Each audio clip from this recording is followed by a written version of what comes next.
कैवल्यं दिव्यदृक्साक्षी आदिकर्तारं कृपानिधे प्रणतक्लेशनाशाय अनन्ताय नमो नमः। अल्पज्ञोऽहं सर्वज्ञोऽहं सत्शरणं जुगलरूपं त्वं नमामि। भगवान श्री करुणासागर महाराज की जय। सत कैवल साहेब। જોઈએ હવે ત્રણ ગણની પ્રવૃત્તિ અવસ્થાની સંધિ વિશે સૂક્ષ્મ રૂપે થાય છે, એટલે આપણે જાણવામાં આવતી નથી. તમોગુણ, રજોગુણ અને સત્વગુણ જ્યારે વર્તે છે ત્યારે આપણે એને જાણી શકીએ છીએ.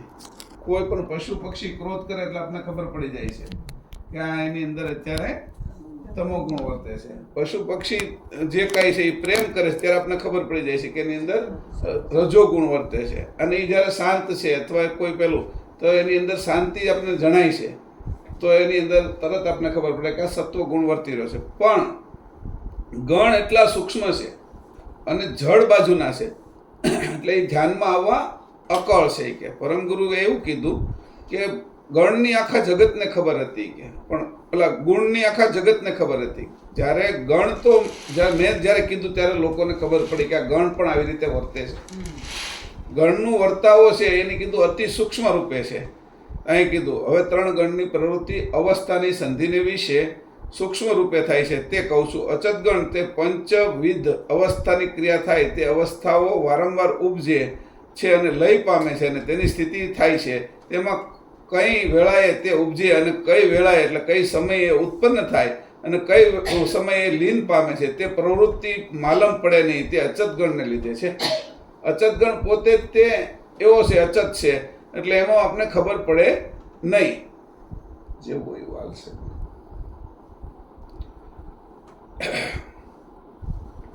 એટલે કીધું અચત ગણ છે એના લીધે આપણે સંધિ વિશે જે અવસ્થાઓ પરિવર્તિત થાય છે અને પરિવર્તન થયા પછી જે સ્થિર રહે છે એની ખબર રહેતી નથી. સ્વપ્ન અવસ્થામાં ગયા તો જાગૃતિ ટોટલ ભૂલી જાય છે, કે એમ લાગે છે કે હું આમાં જાગું છું, હું જે સપનામાં છું એ સાચું છે. એને પણ અચત કરી નાખે છે. જે જાગ્રત અવસ્થા છે એને સંપૂર્ણ સ્વપ્ન વિશે લાવીને ઊભી રાખી દે છે, એ અચત ગણ છે. કે આવી રીતે જે ગણની ક્રિયાઓ છે અચત ગણને લીધે છે. હવે સ્વકાશ ગણ તે સર્વ શરીરને વિશે સંધિમાં રહે વિશે હાડકાની સંધિમાં રહ્યો છે. એથી કરી શરીરના સાંધા એકની સાથે અથડાવા છતાં ઘસાતા નથી, તે સ્વકાશ ગણના લીધે છે. અહંકાર ગણ તે પંચભૂત પોતપોતાને સ્વરૂપે ભિન્ન ભિન્ન રહે છે અને નિજ ક્રાંતિ પલટીને કોઈના જેવા થતા નથી, તે અહંકાર ગણને લીધે. આ પ્રકારે ખડ ગણ તત્વની ક્રિયા સાધારણ કીધી. પંચભૂતિ એવા તત્વો છે કે એકબીજામાં તમે ભળે નહીં. આમ આપણે દેખાય ખરું મીઠું પાણીમાં ભળી ગયું છે, પણ પાણીમાં ખારાશ રૂપે મીઠું જુદું જ રહે છે. એવી રીતે એકબીજાને ભળવા ન દેવા એ કામ છે એ અહંકાર ગણનું છે. તો આવી રીતે ગણ અને ગુણ ગણની જે સાધારણ ક્રિયા છે એ આપણે જોઈ. હવે એની ઉલટ ક્રિયા જોઈશું, પછી એનો વર્તારો કઈ કઈ જગ્યાએ વર્તાય છે એને પણ જોઈશું. પણ ઉલટ ક્રિયા પહેલાં આપણે એને જોઈ લઈએ. બીજી રીતે આપણે જ્ઞાન વિજ્ઞાન બુકની અંદર પણ લખેલું હતું કે તમોગુણ ઘાટ અને તેના અંગ ઉપાંગોમાં તામસપણું ઉપજાવે છે.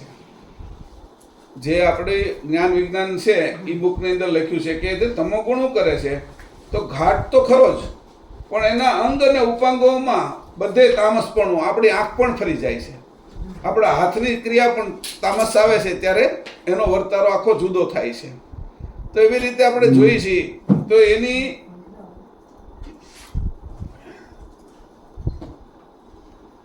અને ક્રોધ અને અજ્ઞાન એની અંદર આવે છે તમોગુણની અંદર. સત્વગુણમાં શું થાય છે તો ઘાટને અંગ ઉપાંગોમાં શાંતિ ઉપજાવે છે.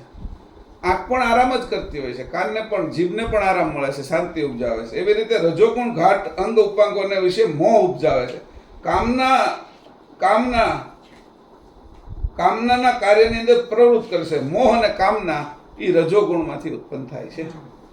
તો આવી રીતે આપણે આ જ્ઞાન વિજ્ઞાનની અંદર પણ લખેલું છે. અને એમાં પાછું ગણની ક્રિયા તો એ ખરખી જ લખી છે, આમાં થોડો ફેર એટલે લીધો કે એમાં અંગ અને ઉપાંગોની અંદર પણ વર્તાય છે. આ કોઈની અંદર કાંઈ પણ આવે છે તો તરત આપણે વર્તારો શરૂ થઈ જાય છે કે આના કારણે આ ઘટના ઘટી રહી છે. ઘણી વખત છુપાયેલો અહંકાર હોય, ઘણી વખત છુપાયેલો છે એ તમોગુણ હોય. એ નજીક આવ્યા પછી કૂતરું છે ને ઘણી વખત જે કડવાનું હોય ને એ છુપાયેલો તમોગુણ રાખે, એટલે નજીક સુધી આવી જાય ને ત્યાં સુધી આપણે એમ ન લાગે કે આ કડશે, નજીક આવીને એકદમ બટકું ભરી લે. એવું હોતી ઘણી વખત બને, ઘણા ઘટનાઓની અંદર. સર્પોની અંદર એવું થાય, વીછીની અંદર એવું થાય. તો જે તમોગુણ છે અથવા અહંકાર ગણ છે તો એ બધી છે એ નજીક આવ્યા પછી ક્યારેક આપણે પ્રદર્શિત થાય. અંદર ભરેલો હોય પણ એ ઢકાયેલો હોય. એવી રીતે ઘણી વખત એને આવરણ કરી દે જેને આવડતું એને, એટલે ગુણ છે એને સ્પષ્ટ દેખાવા ન પણ દે. હવે અહીં આપણે જોઈએ કે આ જે ગણ અને ગુણ એને સકર 349મું પેજ લઈ લો.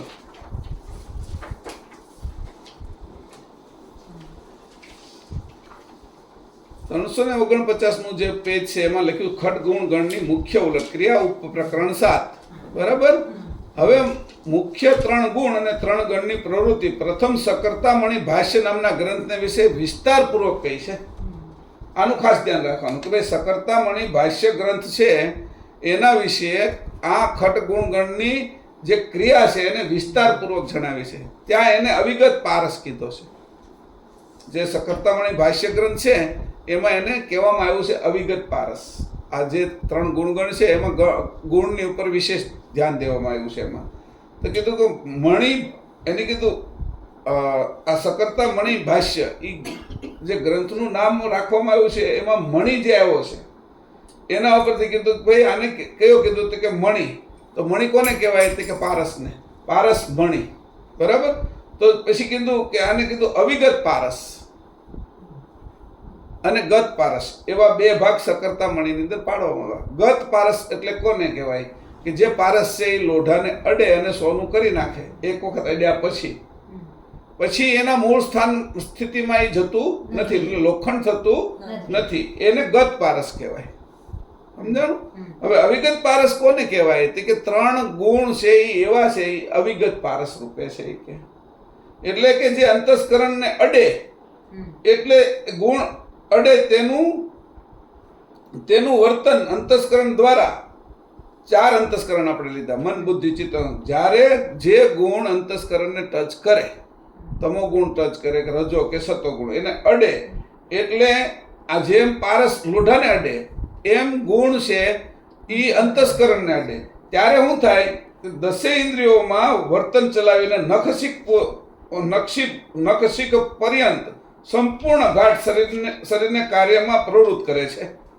અને તે અડેલો ગુણ છૂટો પડતા તેનું સ્થાન બીજા અથવા ત્રીજા ગુણ એનું લઈ લે છે. હવે આનું એવી રીતે સમજાવીએ આપણે કે જે રીતે પારસ અડ્યો અને સોનું બની ગયું એટલે એનું કામ પૂરું થઈ ગયું. પણ અહીંયા 3 ગુણને અવિગત પારસ કીધા કે રજોગુણ જ્યારે અડે છે અંતસ્કરણને, એટલે રજોગુણ દ્વારા અંતસ્કરણ દ્વારા 10 ઇન્દ્રિયોની અંદર એ 10 ઇન્દ્રિયોમાં રજોગુણ વ્યાપક થાય છે. અને 10 ઇન્દ્રિયોની અંદર જ્યારે વ્યાપક થાય છે તો ઇન્દ્રિયો દ્વારા નખશીક પર્યંત પંચભૂતના આખા શરીરની અંદર રજોગુણ જ વ્યાપી જાય છે. પણ અડવાનું કર્યું છે અંતસ્કરણને, અડે છે અંતસ્કરણને. એવી જ રીતે જ્યારે એ અડેલો હોય ને એનું પ્રમાણ ઓછું થઈ જાય રજોગુણનું, એટલે તમોગુણ એને અડે ત્યારે નખશીક પર્યંત છે એ તમોગુણ વ્યાપ્ત થાય છે. એ ક્રમમાં જ તે અંતસ્કરણથી ઇન્દ્રિયોથી પંચભૂતનું સંપૂર્ણ શરીર એની અંદર આપણે એનો વર્તારો દેખાય છે. પણ અડવાનું સ્થાન છે એનું અંતસ્કરણને. હવે એ શાંત પડી ગયો અને તરત છે એ સત્વગુણ લાગ્યો, તો સત્વગુણ હવે છે એના પ્રભાવ બતાવવા મળશે. અંતસ્કરણમાં એનો પહેલો પ્રભાવ પડશે, પછી ઇન્દ્રિયોમાં પ્રભાવ પડશે અને પછી રગે રગ નખશીક પર્યંત સંપૂર્ણ શરીરની અંદર પંચભૂતના આપણે એ વર્તાશે. તો આવી રીતે કરીને હવે પછી પાછો સત્વગુણ શાંત થઈ ગયો અને પાછો રજોગુણ અડ્યો. તો એ આ ગુણ એને અવિગત કીધા છે. જ્યારે એ અડે છે ત્યારે એનું કાર્ય શરૂ થાય છે અને એ એનાથી છૂટા પડે છે. બીજો ગુણ કોઈનો કોઈ ગુણ એની અંદર પ્રભાવ કરતો જ હોય છે કે એટલે 24 કલાકમાં 3 ગુણો છે એ વર્તન કરે છે.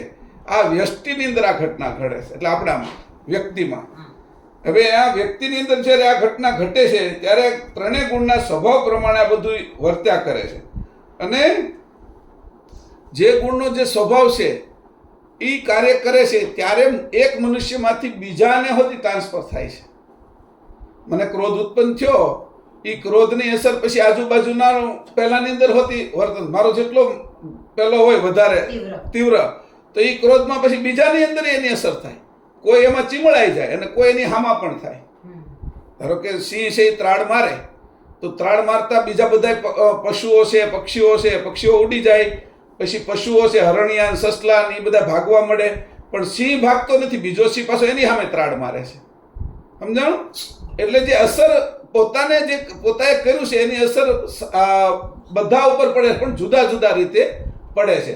એટલે મારો રજોગુણ, મારો તમોગુણ અને મારો સત્વગુણ એ સામેના વાળાને પણ અસર કરે છે. એટલે બધી જગ્યાએ દેખાય છે આપણને અને એનું વર્તન થાય છે. હવે જો સામેવાળો પ્રોટેક્ટ હોય તો મારા રજોગુણથી એનામાં અસર ન થાય. એને જાણી જાય કે મહેશભાઈની અંદર અત્યારે તમોગુણ હાલે છે, એટલે તરત એવી રીતે પ્રોટેક્ટ થઈ જાય કે એક બાજુ ખૂણા હોઈ જાય, શાંત થઈ જાય, એક બાજુ બેસી જાય. એટલે મારો તમોગુણ એને ન અસર કરે, બીજા 5 જણાને અસર કરે. સમજાણું? જે મારી હારે જોડાયેલા છે એની કવચ નથી કર્યું. છત્રીમાં જે લોકો છે એને વરસાદની અસર નથી થતી, એટલે એની કવર કર્યું છે ને. વરસાદમાં પલ્લે છે કોણ? કે જે છત્રીમાં નથી, રેનકોટ પહેર્યો છે એને અસર નથી થતી. તો એવી રીતે ગાડીમાં છે એને અસર થતી રહી, 2 વ્હીલમાં છે, મોટર કારમાં છે એને અસર નથી થતી. તો કે એ આવૃત થયેલા છે. એટલે જે રજોગુણ, તમોગુણ અને સત્વગુણ આજુબાજુમાં વર્તે છે એમાંથી તમારે કોનાથી આવૃત થવું છે એ પણ થાય. સારા સંતની આગળ જઈએ એટલે સત્વગુણ વર્તવા જ મળે આપણી અંદર. રીતે વાતાવરણમાં જઈએ તો, અને એ વાતાવરણ એવું હોય, જે વાતાવરણમાં તમે જાઓ તો તમોગુણનું વાતાવરણ હોય તો તમોગુણ આપણી અંદર વર્તે, રજોગુણનું વાતાવરણ તો એ વર્તે, અને સત્વગુણી કોઈ સંત, સત્સંગ, કોઈ યજ્ઞ, યાગ કે જેની અંદર ગયા હોય તો એવી રીતે પારાયણ છે, કથા છે, તો ત્યાં આગળ જાય છે તો સત્વગુણ વર્તે છે, કારણ કે ત્યાં સત્વ પ્રધાન થઈ જાય છે. અને ધીરે ધીરે બધામાં એ વર્તતું થાય, એટલે આખું વાતાવરણ એના મય થઈ જાય છે. તો એ બે પહેલા વ્યક્તિમાં વર્ત્યો, હવે વ્યક્તિમાંથી વ્યાપક થયો. બરાબર?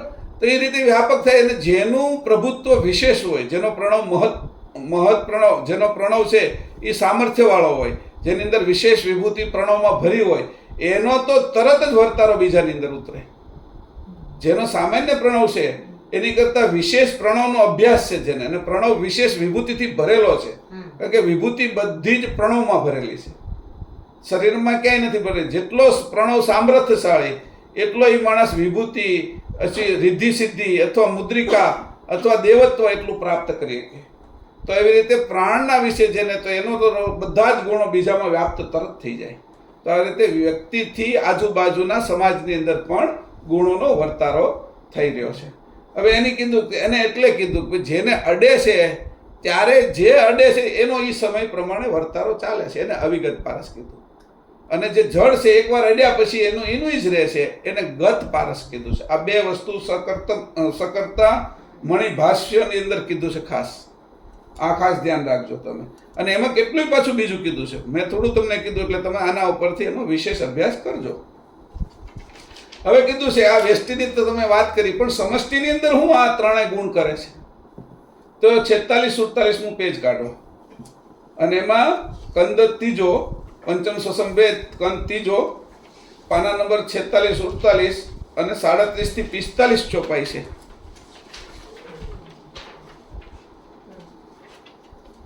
હવે અહીં જોવા જેવું છે કે ક્યાં ક્યાં આ વર્તારા કેવા વિશેષ લખ્યા છે એની ખબર પડે.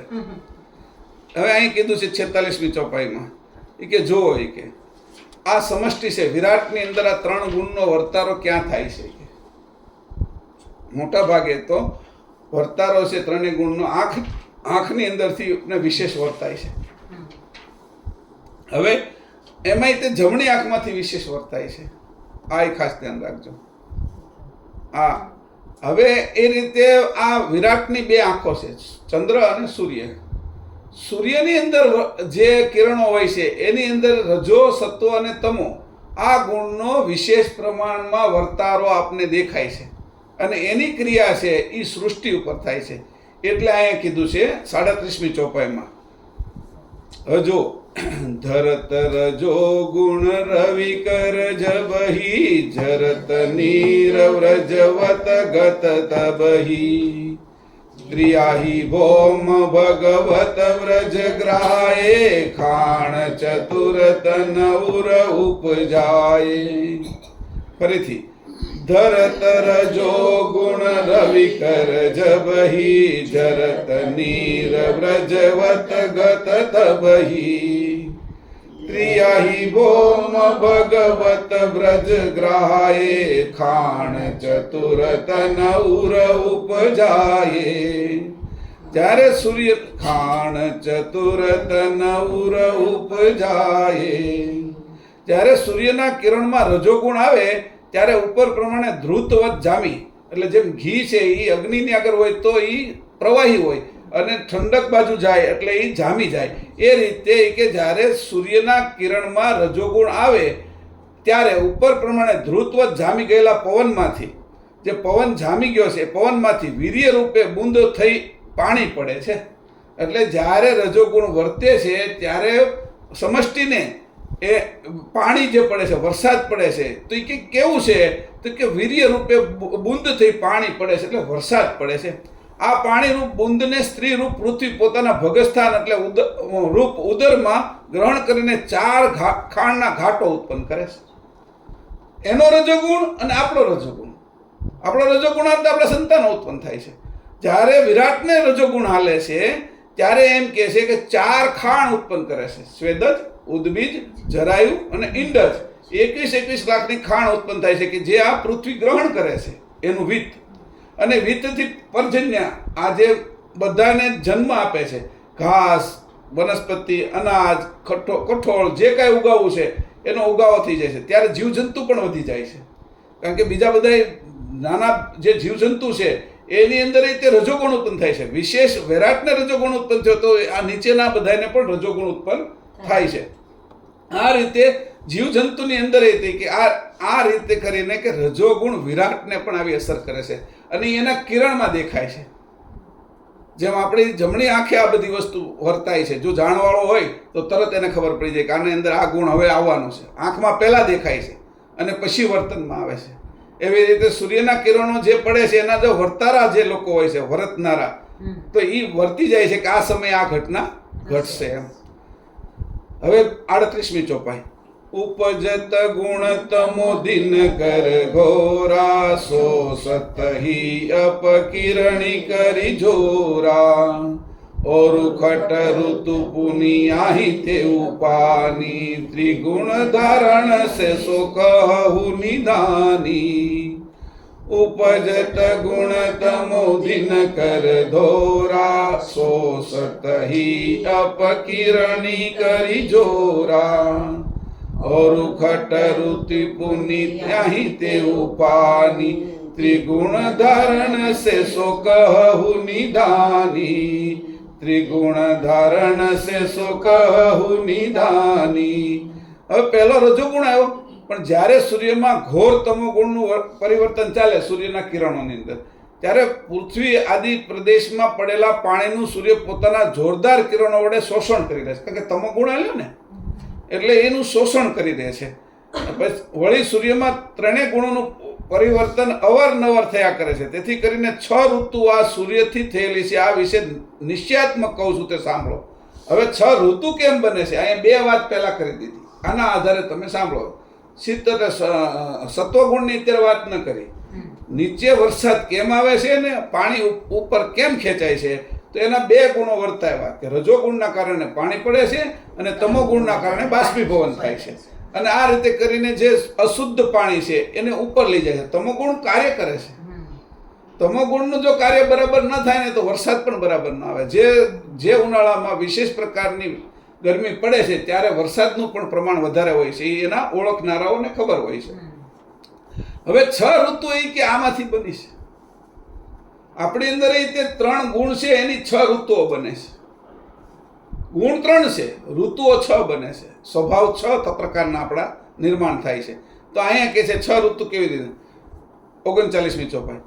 रजोरु सत्व संयुक्त ही आदिता व्रतत सकल माहि ऋतु जबिशीता रहत सतो गुण कृत रजु छीमा जाहि से जगत माहि ऋतु गति मा रजोरु सत्व संयुक्त ही आदिता व्रतत सकल माहि ऋतु जबिशीता रहत सतो गुण कृत रजु छीमा जाहि से जगत माहि ऋतु गति मा जाहि से जगत माहि ऋतु गति मा જ્યારે સૂર્યના કિરણોમાં રજોગુણ અને સત્વગુણ આ બંને ભેગા વર્તતા હોય ત્યારે આ રજો સત્વ રજો યુક્ત ગુણયુક્ત કિરણો જે દેશ મુલક કે પરગણા પર પડે છે તે દેશમાં શીત એટલે કે શિશિર ઋતુનો અમલ થાય છે. હવે અહીંયા કીધું છે કે જે દેશ પરગણો જ્યાં જગ્યાએ પડે છે ત્યાં હશે. તમે કહો ભાઈ આ જગ્યાએ અત્યારે ઉનાળો હાલે છે, અહીંયા શિયાળો હાલે છે, પણ ત્યાં ઈ પડ્યા છે અને અહીંયા આ પડ્યા છે. એ દેશ પરગણા ઉપર પડે છે એટલે જુદું જુદું. આપણે બધાય બેઠા છીએ, બધાને જુદો જુદો ગુણગણ હાલે છે, સમજો? એટલે કોઈ ક્રોધમાં છે ને કોઈ શાંતિથી બેઠા છે ને કોઈ વળી કોઈ કામની અંદર લાગેલા છે. તો એવી રીતે જુદા જુદા ભાગની અંદર આ પડે છે, એના કારણે બધી જ જગ્યાએ જુદી જુદી રીતે ઋતુનો અમલ ચાલે છે કે એટલે જે દેશ અને પરગણામાં પડે છે તે શીત એટલે કે શિશિર ઋતુનો અમલ થાય છે. આ પ્રમાણે શિશિર ઋતુ ચાલતા અમલમાં જ્યારે કિરણોમાં રજોગુણ ઓછો થઈ જાય અને સત્વગુણ એકલાનું વર્તન રહે કે એની કીધું રજોગુણ ઓછો થઈ જાય, શાંત થઈ જાય, અને સત્વગુણ પ્રધાન થઈ જાય, મોટો થઈ જાય, ત્યારે આ સત્વગુણી કિરણો જે દેશમાં પડ્યા હોય તે દેશમાં હેમંત ઋતુનો અમલ થાય છે. બરાબર? શિશિર અને હેમંત આ બે ઋતુ આપણે એની પહેલા કાઢી દીધી અલગ. હવે કે છે 40મી ચોપાઈમાં રજો ઋતમો સુર મિલિત સંજોગા ઋતુ વસંત હિ જબિખિલત અમોઘા વિસરત ગુણ રજો તમો રહે જબહિ ગ્રીષ્મ કાલ ઋતુ લગત હે તબહી રજો ઋતમો સુર મિલિત સંજોગા ઋતુ વસંત હિ જબિખિલત અમોઘા વિસરત ગુણ રજો તમો રહે જબહિ ગ્રીષ્મ કાલ ઋતુ લગત હે તબહી ગ્રીષ્મ કાલ ઋતુ લગત હે તબહી. 40મી ચોપાઈની અંદર કહે છે કે જ્યારે સૂર્યના કિરણોમાં રજો અને તમો ગુણ મિશ્ર વર્તતા હોય ત્યારે સુંદર રળિયામણી વસંત ઋતુ ખીલી ઉઠે છે. એ કીધું આ રજો અને તમો ગુણ બે હારવાર છે કે એને રળિયામણી કીધું અને વસંત ઋતુ ખીલી ઉઠે છે કે એમાં તડકાનું પ્રમાણ છે કે અને એની અંદર જે વરસાદનું પણ પ્રમાણ છે કે એટલે તરત જ બધું એકદમ ખીલવા મળે, પાંદડા નવા આવી જાય છે, ફૂલ ખીલવા મળે છે, જે જંગલો છે એ લીલાછમ થઈ જાય છે કે તો કે આવી રીતે તમે જો તો કુમળાશ દેખાય છે બધા.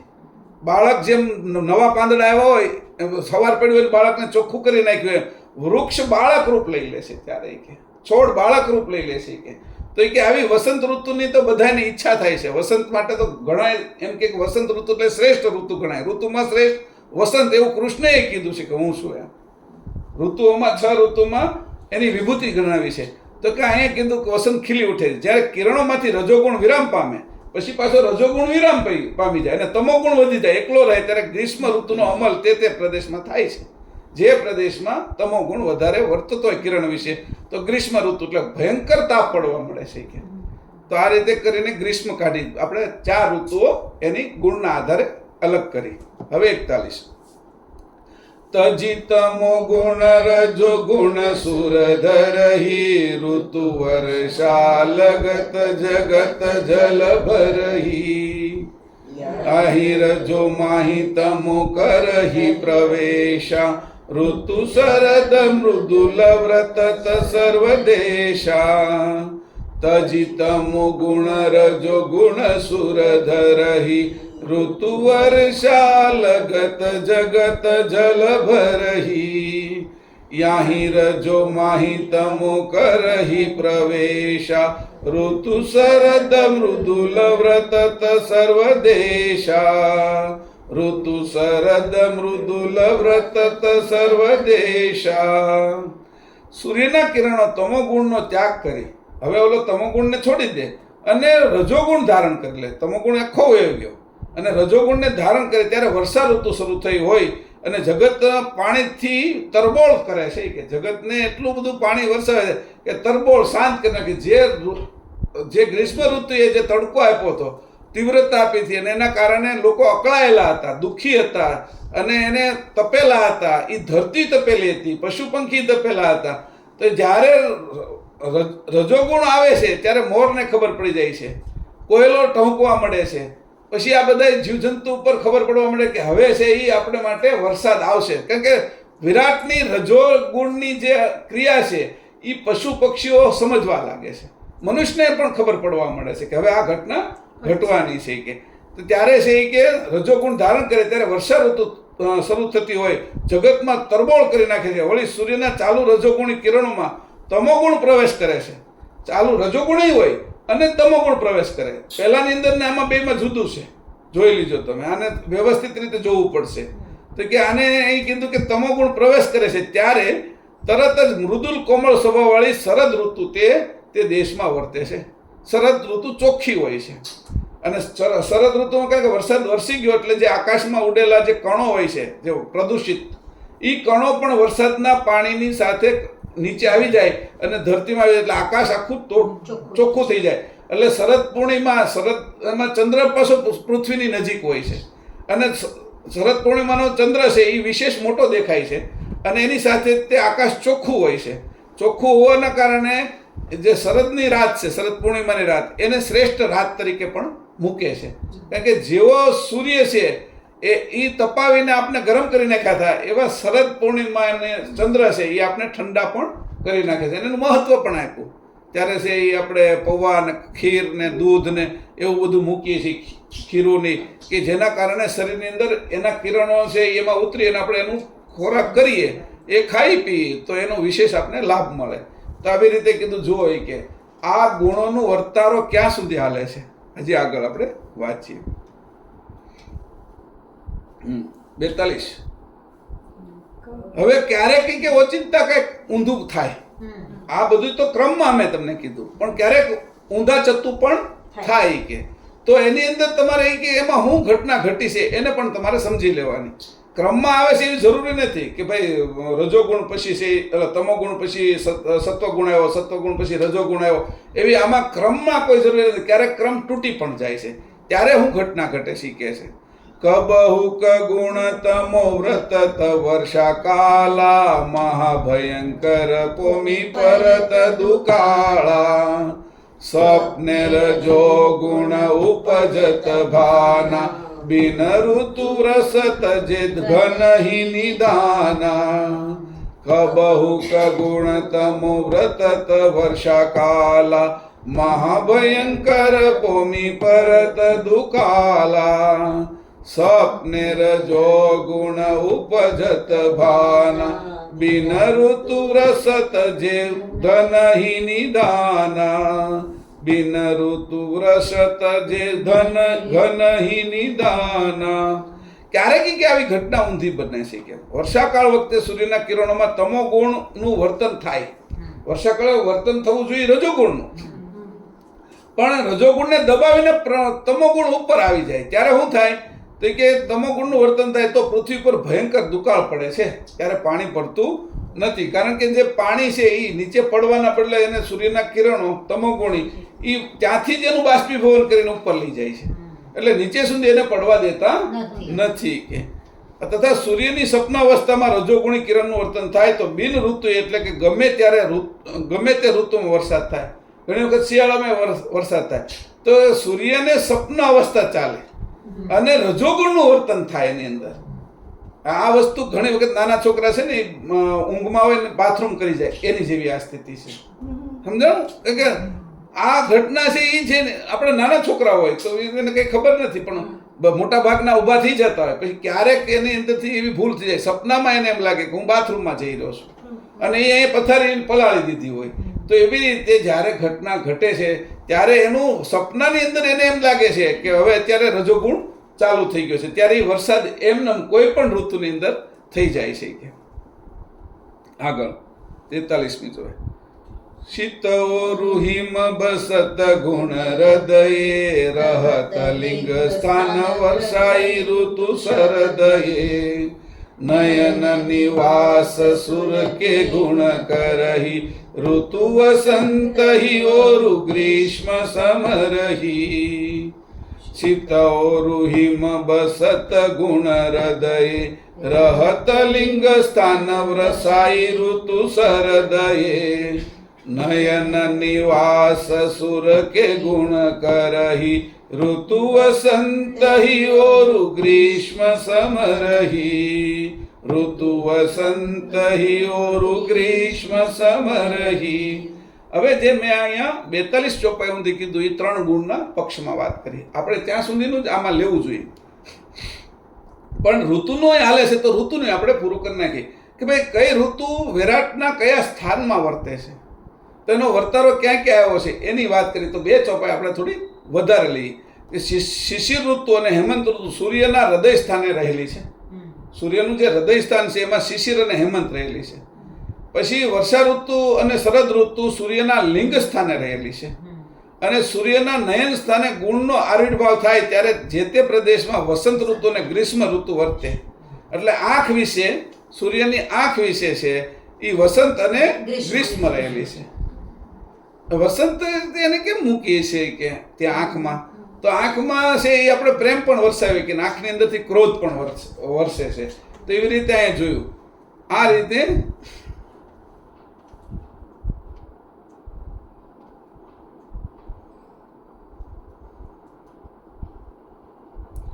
હવે આને આપણે વેદાંતના પક્ષમાં અહીંયા કીધું છે, પણ એને આપણે વેદાંતના પક્ષમાં નથી લેતા અને આગળને પહેલાની વાત નથી કે વેદાંત એવું કહે છે આ બધું સહેજા સહેજ થાય છે, અકર્તાથી થાય છે.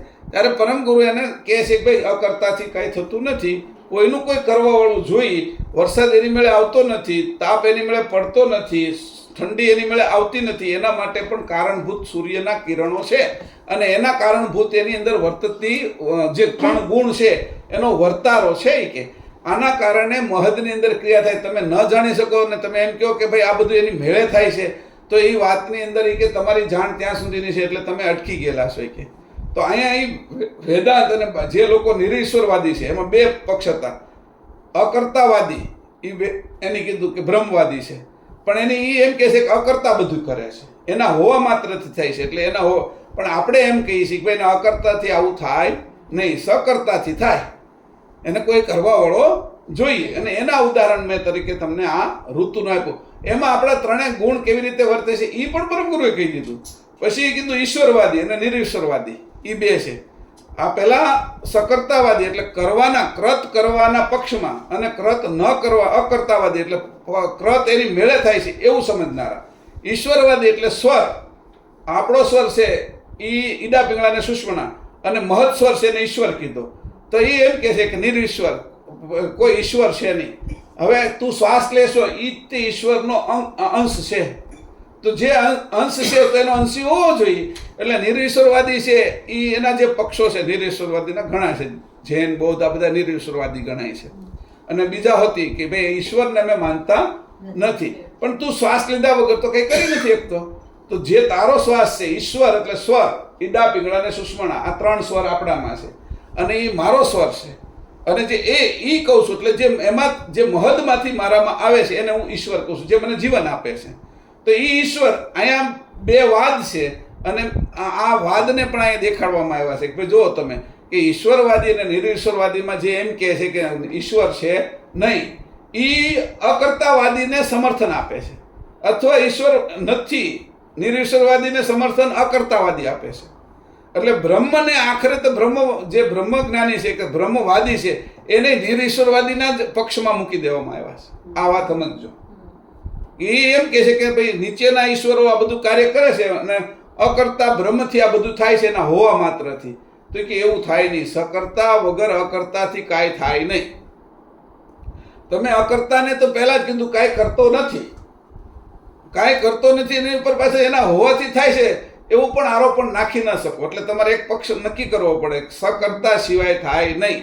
અને એના મેં તમને દ્રષ્ટાંત આપ્યા. એ કઈ રીતે કરે છે સકર્તા, એના સાધનો મેં 3 ગુણ આપ્યા તમને, અને 3 ગુણથી કેવી રીતે વર્તારો કરે છે પ્રકૃતિ દ્વારા, પ્રકૃતિના 3 ગુણથી વર્તારો કેવી રીતે જગતમાં ચાલે છે એનું પણ મેં કીધું. કે તો આ રીતે તમે એને જોવો. કે હવે પછી એની જે વિરાટને કીધું, વ્યષ્ટિમાં કીધું, એમ કે સ્થાવરની અંદર એ ગુણનું વર્તન તમે જોઈ લો, કે તમને ખબર પડશે. કે તો એને સ્થાવરનું ગુણનું વર્તન જોવા માટે 202 પાના ઉપર જઈએ આપણે.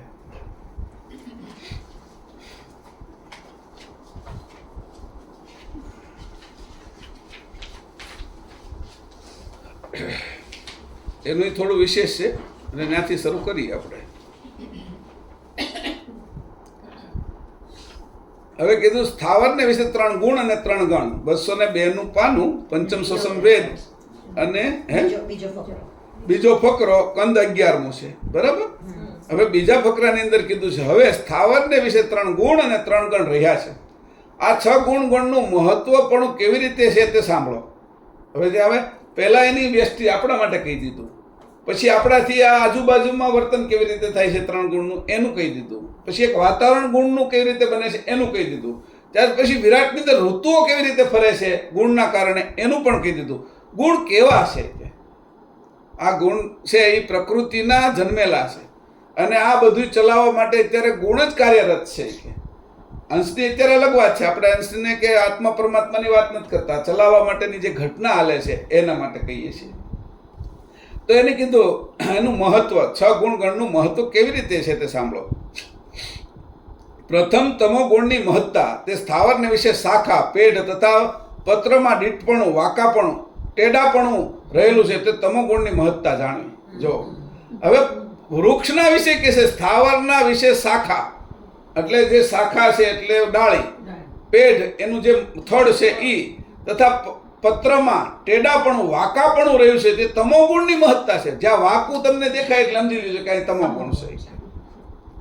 તમો ગુણ હંમેશા વાંકો જ હોય, કે તમો ગુણ પણ સીધો હાલે છે નહીં. એટલે અહીંયા કીધું કે જો તે મહત્તા જાણવી. સ્થાવરને વિશે રજોગુણની મહત્તા રહી છે, તે સ્થાવરના પત્ર, ફૂલ તથા ફળને વિશે ચળકિતપણું, ચળકાટ રહ્યું છે, તેને કરીને સ્થાવર દિવ્ય શોભાયમાન દેખાય છે, તે રજોગુણની મહત્તા જાણવી. જો ક્યાં કાઢ્યું, તો ઓલું કાઢ્યું કે પત્ર, વાંકાપણું કાઢ્યું, બરાબર. પત્ર, ફૂલ અને ફળ વિશે ચળકાટ વાળો એટલે ચમકે છે, જે થોડો પ્રકાશ કરે છે, કે એ જે ભાગ છે એના કારણે શોભાયમાન, દિવ્ય અને આપણે જોવામાં ગમે છે.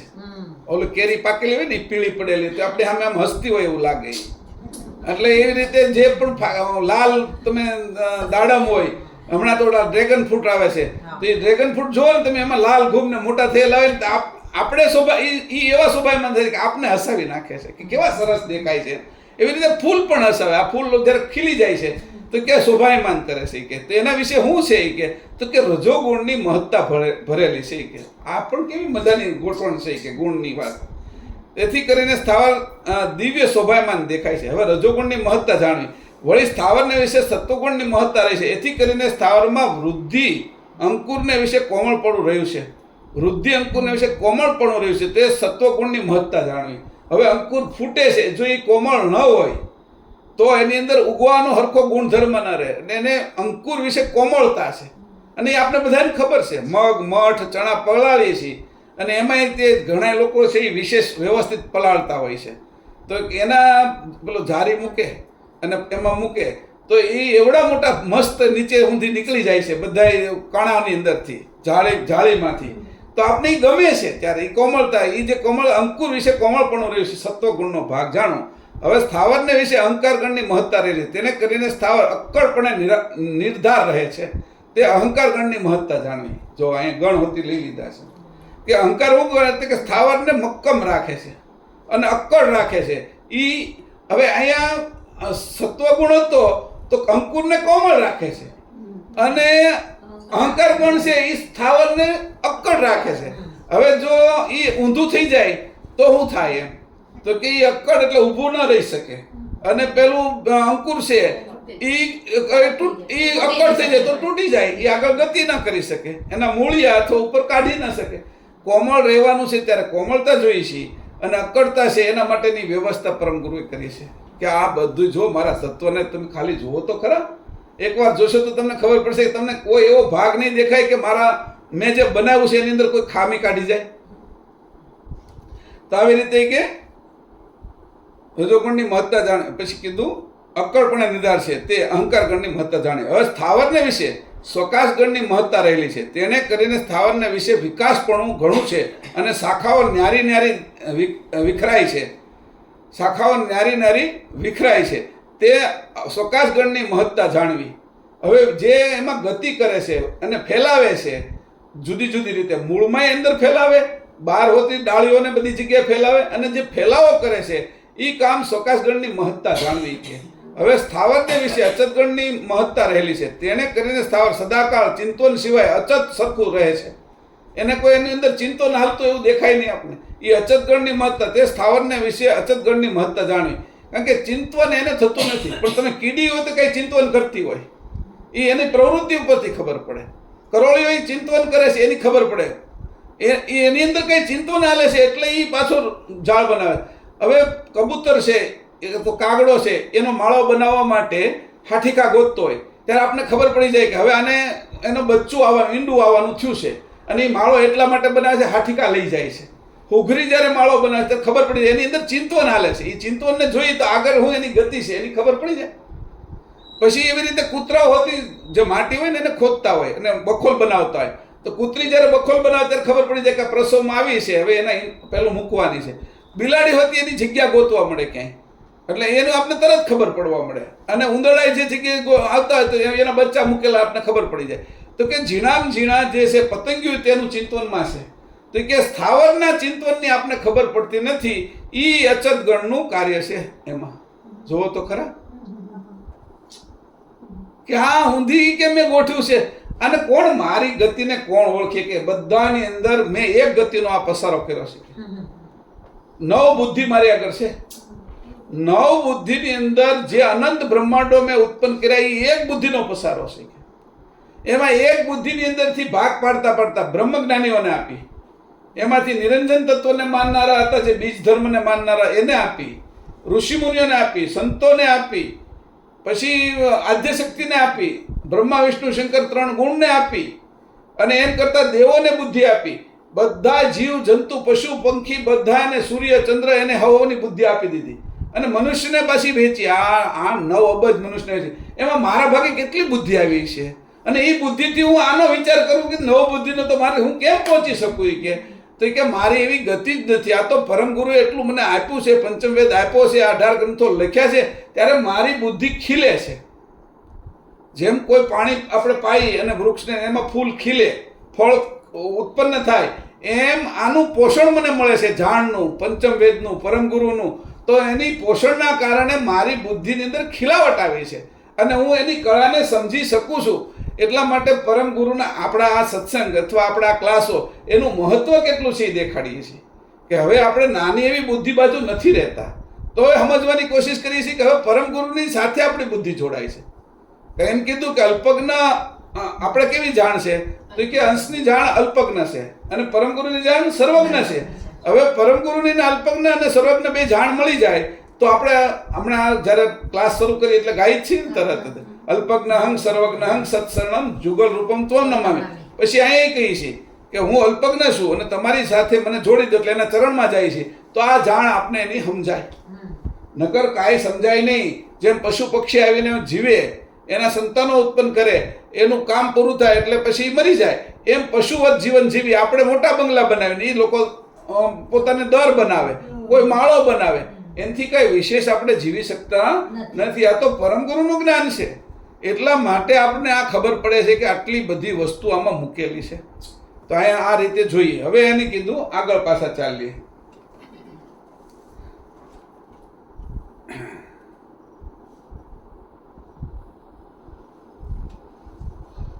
હવે બાજુનું જે પેજ છે ને 203 એના ઉપર હવે જાય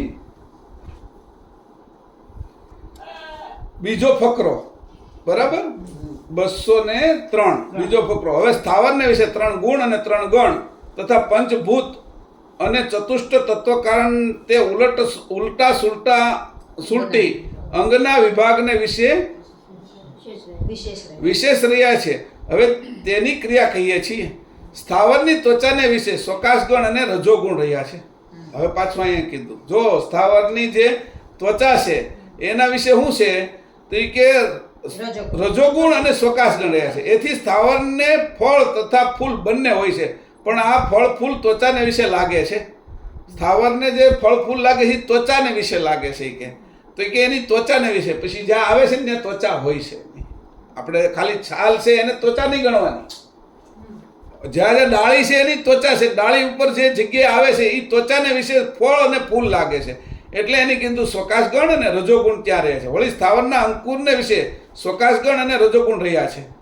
હવે અહીં કીધું સ્થાવરના અંકુર વિશે પણ સ્વકાશગણ અને રજોગુણ રહ્યા. તેથી વૃક્ષના માથે ઉપર ડીટીના અગ્રભાગે ફૂલ ફળ લાગે છે.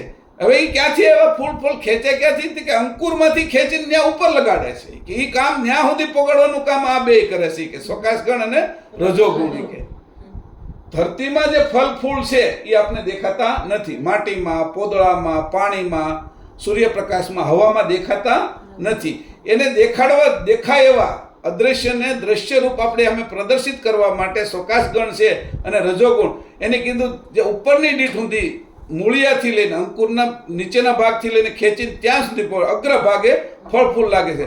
જે સ્થાવરની ત્વચા વા અંકુરને વિશે રજોગુણ એકલો રહ્યો છે તે સ્થાવરને ફૂલ વિના ફળ એકલું જ લાગે છે. અહીંયા સાંભળવા જેવું છે. તો કીધું હું કે જે સ્થાવરની ત્વચા વા અંકુરને વિશે રજોગુણ એકલો રહ્યો છે તે સ્થાવરને ફૂલ વિના ફળ એકલું જ લાગે છે. કે એને ફૂલ લાગતું નથી, સીધું ફળ આવે. તથા જે સ્થાવરની ત્વચામાં વા અંકુરને વિશે એકલો સ્વકાશ ગણ્યો તેને ફૂલ એકલું લાગે છે પણ ફળ આવે નહીં. એટલે આ વાતે અહીંયા જોવા જેવી છે. જો કે આ ગુણગણના કેવા વિભાગો છે. હવે જે સ્થાવરને ના મૂળને વિશે રજોગુણ અને સ્વકાશ ગણ રહ્યા છે તેને ફૂલ ફળ બંને લાગે નહીં, પણ તેના મૂળને વિશે કંદમૂળ થાય છે. કે હવે ખાલી એની કીધું ઉપર ન હોય અને ખાલી નીચે જ હોય કે બે તો શું થાય કે ઉપર ફળ ફૂલ નહીં આવે, કે એને નીચે કંદમૂળ લાગશે. આ વાત જોવા જેવી છે. કે જે સ્થાવરના કાષ્ઠભાગને વિશે રજોગુણ અને સ્વકાશગણ રહ્યા છે તે ફળ ફૂલ અને કંદ આ ત્રણે થાય નહીં. આ કાષ્ઠભાગે રહ્યા છે એટલે સમજાણું થાય નહીં. આ સ્થાવર ફળ ફૂલ અને કંદ સિવાયનું રહે છે. કે ક્યાં અહીંયા લઈ આવ્યા કે તમે આટલું બધું. કે હવે નીચે પાછું કીધું. હવે જે સ્થાવરની ત્વચાને વિશે તમોગુણ રહ્યો છે તે સ્થાવરને પત્રને એટલે પાંદડાને સ્થાને કાંટા ઉત્પન્ન થાય છે. આ થોર નહીં અને પાંદડા ઉત્પન્ન ન થાય. કે તમોગુણના કારણે કે કાંટા ઉત્પન્ન થાય છે.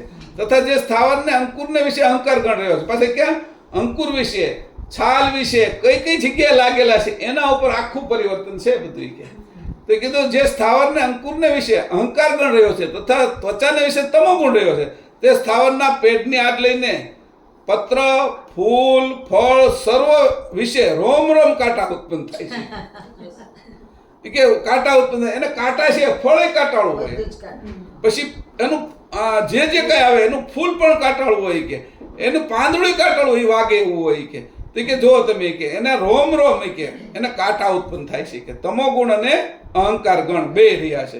જે સ્થાવરના રસને વિશે, હવે જો રસને વિશે કીધું છે, જે સ્થાવરના રસને વિશે અહંકાર ગણની રૂપ માત્ર રહી છે તે સ્થાવરને લાલ પુષ્પ આવે છે. જે આ અત્યારે થોડુંક હારા લઈ લઉં છું, ભેગું આવ્યું છે એટલે આપણે મૂળ સમજવાનું હતું એ તમોગુણ આ ગુણ અને ગણનું. તથા જે સ્થાવરના રસને વિશે ગંધ માત્ર રહી છે તેને પીળા રંગનું પુષ્પ આવે છે.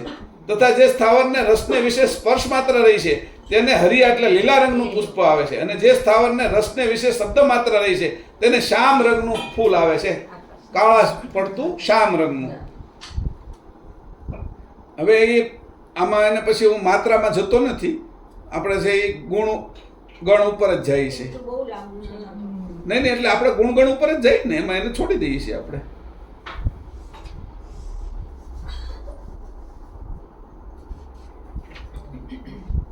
હવે 5 હવે 205 ઉપર જઈ બરાબર. એમાં બીજા ફકરામાં હવે આકાશ તત્વની નીચે જાય એટલે જે સ્થાવરના ઋતુભાગને વિશે તમોગુણ વિશેષ રહ્યો છે તેના ફળનો સ્વાદ ખાટો હોય છે. જે સ્થાવરના ઋતુભાગને વિશે રજોગુણ વિશેષ રહ્યો છે તે ફળનો સ્વાદ અતિશય મીઠો હોય છે. જે સ્થાવરના ઋતુભાગને વિશે સત્વગુણ વિશેષ રહ્યો છે તેના ફળનો સ્વાદ કહી શકાય નહીં. જે ખાય છે તે જાણે. પાછા આમાં એવું કીધું કે જે ખાય છે એ જાણે. તમે આવાકાડોનો સ્વાદ કયો તો કોઈને સ્વાદ કહી શકો? કાકડીનો સ્વાદ કયો તો તમે કહી ન શકો કાકડીનો સ્વાદ કેવો છે. વાત સમજો તમે તો કે આમાં કે જે ખાય એને ખબર પડે. આવાકાડો તો એવો જ છે. પહેલા 2-3 વખત તો ભાવે ને પછી તમને ભાવ તો થઈ ગયો ને તો પછી તમને આવાકાડો ખાવાનું મન જ થયા કરે. કારણ કે એ જે ખાય એ જાણે કે પાછું લખ્યું જે સ્થાવર ઋતુભાગને વિશે અહંકાર ગણ રહ્યો છે તેના ફળનો સ્વાદ કડવો હોય છે. જે સ્થાવરના ઋતુભાગને વિશે શોકાશ ગણ રહ્યો છે તે ફળનો સ્વાદ મિશ્ર એટલે બીજા ગુણનો પટ પામેલો હોય છે. શીતળતા વાળો હોય છે એટલે પાછો ઠંડો હોય છે. જે સ્થાવરના ઋતુભાગને વિશે અચત ગણ રહ્યો છે તેના ફળનો સ્વાદ ડાસો એટલે ચચરો ડાસો ચરેરો હોય છે. કે હવે ડાસો ને ચરેરો કેવો હોય એ આપણે મને નથી ખબર પણ કદાચ હશે એ આપણે જ્યારે ખાઈએ ત્યારે ખબર પડે કે આવે ત્યારે. હવે એમાં જ નીચેની છેલ્લા ફકરામાં જાય નીચે. હવે જે સ્થાવર વિશે એકલો તમોગુણ રહ્યો છે તે સ્થાવર નખશીક પર્યંત ખટરસ સ્વાદનું હોય છે. જે સ્થાવરને વિશે એકલો અહંકાર ગણ રહ્યો છે તે સ્થાવર નખશીક પર્યંત ફૂલ ફળ સમેત કડવા સ્વાદનું હોય છે. હવે એ અહીંયા 2 વાત કરવામાં આવી છે. બરાબર. હવે આટલું અહીંયા જોયું કે આ ગુણ ગણની પ્રક્રિયાઓ કેટલી ઝીણવટથી અને કેટલી વ્યવસ્થિત રીતે ગોઠવી છે. પણ આનું વર્ગીકરણ કોણ કરીએ કે આપણે રોજ જોઈએ છીએ, રોજ ખાઈએ છીએ. આપણે ખબર છે તમો ગુણ, સત્વગુણ, રજોગુણ ગીતામાં કીધું છે. પણ કઈ ગીતા આટલું બધું ન કહી શકે. વેદ આટલું બધું નહીં કહી શકે. કારણ કે વેદે આખો અંકુરની ગતિ નથી બતાવી. ઘાટને કયા કામ કરવા જોઈએ, ક્રિયાકાંડ કયા કરવા જોઈએ, આગળ વેદાંત એટલે પ્રણવની આખરી સ્થિતિ શું છે, ચેતન અંશી અને એની આ આખા જગતની રચના 84 તત્વોની અંદરથી કેવી રીતે કરી છે એ બતાવવાનું આ લોકોમાં સાહસ નથી અથવા એની મતિ ત્યાં સુધી પહોંચી નથી. જેની બનાવ્યું છે એ જ કહી શકે. એટલે એમાં એક પણ એવો ભાગ નથી રહેવા દીધો. વ્યષ્ટિ, સમષ્ટિ, પરમેષ્ટિ, બ્રહ્મમાં કે એક ધામના વિશે, આપણે આંખના વિશે લ્યો તમે, એક અંદર અણુ છે અથવા કીડીના વિશે લ્યો તમે, એટલું બારીક આ બધું બનાવ્યું છે ને એમાં 84 તત્વોનું જ આખું કર્યું છે. હું ક્યારેક કહું કે ભાઈ આપણા હૃદયનો તો ધબકારો સાંભળી શકીએ, પણ એવડે નાની એવી કીડીમાં હૃદય છે એની ખબર જ પડે છે. કારણ કે હાલે છે એના પગ છે, એ જોવે છે એની આંખ છે, એ સૂંઘે છે એટલે નાક છે, સૂંઘે છે નકર ગળું નાખો ને તમે એને ખબર કેમ પડી જાય છે? તો એની સુગંધ એને આવે છે. અને એ જે ખાય છે, પીવે છે, તો એની અંદર જે હાલવાની ગતિ છે તેનું હૃદય છે જ તે. હવે હૃદય છે તો એને ધબકારે છે. આટલા સુધી નાનામાં નાનું ગોઠવું એની અંદર 3 ગુણ હશે, એની અંદર 3 ગણ હશે, એનો વર્તારો ચાલતો હશે, એની અવસ્થાઓ હશે, જાગ્રત, સ્વપ્ન, સુષુપ્તિ, એને હાડકા છે, એમાંય શોકાશ ગણ હશે, 2 વચ્ચે ગાવાની આપણે કરતા વધારે હાલે, એના પ્રમાણમાં એ વધારે હાલે. મનુષ્ય હાલે એની કરતા એની ગતિ છે એ વધારે છે પ્રમાણસર. તો કે જ્યાં જુઓ ત્યાં એની કેટલું બારીક કામ કર્યું છે. કે તો આવા કેવલ કરતા કે એની આજે આ ગુણગણનો ક્લાસ અહીંયા નહીં પૂરો થાય, કારણ કે આમાં મેં તમને કીધું ને 4 કલાક હાલશે, એટલે 4 ક્લાસ હાલશે કદાચ. તો એ રીતે આપણે અત્યારે જોઈએ ઉલટ ક્રિયા સુધી હવે આનું પહોંચવાનું છે. આ 3 ગુણગણની ઉલટ ક્રિયા આપણે કેવી રીતે કરવી છે, કઈ રીતે એમાં જવું છે, એમાં પહોંચવાનું છે. પણ તમે આનો વર્તર આટલું મેં કીધું એના ઉપરથી તમે ઘણું જાણી જાઓ. મેં તમને 9 આંકડા લખ્યા ને તો 9 આંકડા ન હોય. 0 1 લગાડી દો તમારા અનંત આંકડા બનાવી લો. 1 2 3 4 5 6 7 ને 8 ને 9 અને 1 0.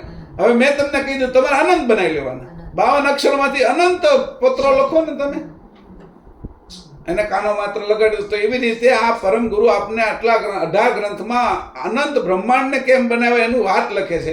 એ ખાલી કક્કો બારખડી જ આપી છે આપને, અને 9 આંકડા ને 1 10મું શૂન્ય આપ્યું છે. એ કે આનો તમે પ્રયોગ કરતા કરતા પણ અનંત વસ્તુ મેં આમ જ બનાવી છે. કે એવી રીતે તમે પણ બનાવ્યો કે તમારે 1,25,304 રૂપિયા લખવા હોય તો એમાં 9 આંકડામાં જ આવશે, અને હું જે કાંઈ બોલું છું, તમે જે કાંઈ સાંભળો છો, એ 52 અક્ષરમાં જ આવશે.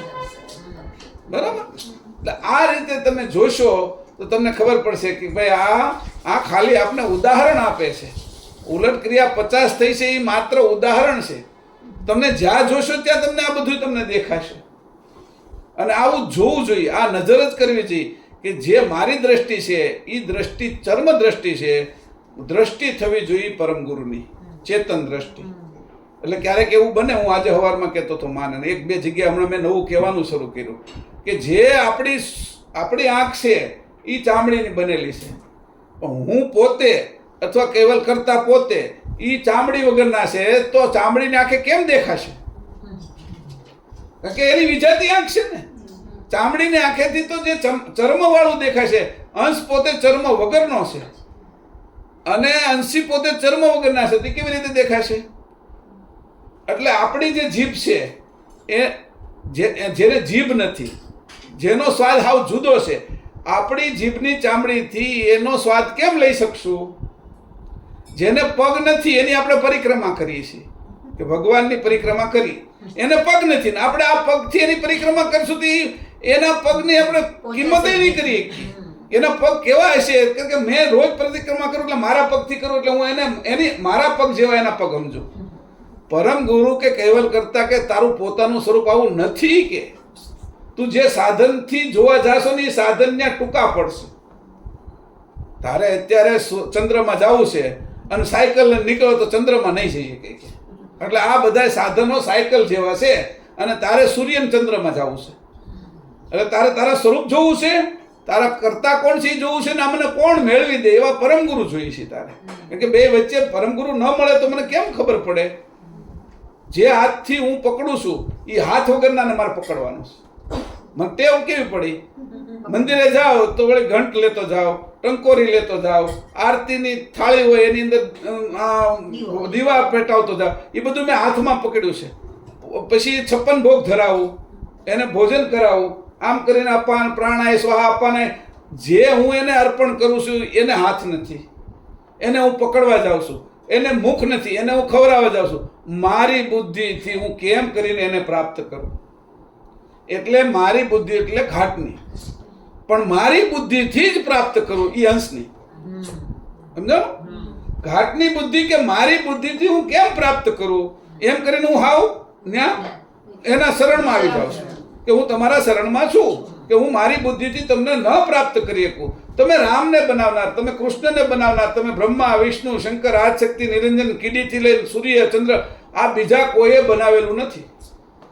આ તમે કાળને બનાવનાર, તમે ઋતુઓ બનાવનાર, તમે સહી પહર બનાવનાર, તમે ઘડી બનાવનાર, તમે શ્વાસ બનાવનાર, નાક બનાવનાર, તમે આ બધું બનાવનાર, તમે હવા બનાવનાર, આ 5 ભૂત તમે બનાવનાર. તો તમે આટલું બધું બનાવ્યું છે એને હું કેવી રીતે પ્રાપ્ત કરી શકું? એટલે હું તમને પ્રાપ્ત ન કરી શકું એમ કરીને મારા અસ્મિ ભાવો બધા એના શરણમાં અર્પણ કરવાના. દેહોસ્મિ, જીવોસ્મિ, શિવોસ્મિ, આત્મોસ્મિ, જ્ઞાનોસ્મિ ને બ્રહ્મોસ્મિ અર્પણ કરી દેવાના. પછી જે વધે એનાથી હું તમને જોઈ શકું, તમારી સાથે વાત કરી શકું, તમારી સાથે રહી શકું. એવો હું પોતે એકલો જ્યારે થાઉં છું તત્વથી, ત્યારે નિરાળો થાઉં છું, ત્યારે બધા તત્વથી જુદો થયેલો એ હું તમને મારી અંશની આંખે નિહાળી શકું, અંશના મુખે તમારી હારે વાત કરી શકું, અંશના કાને તમને સાંભળી શકું, અંશના પગે હું તમારી પ્રદક્ષિણા કરી શકીશ, અંશના હાથે હું તમને પકડી શકીશ. ત્યાં સુધી આપણી ગતિ લેવાની છે.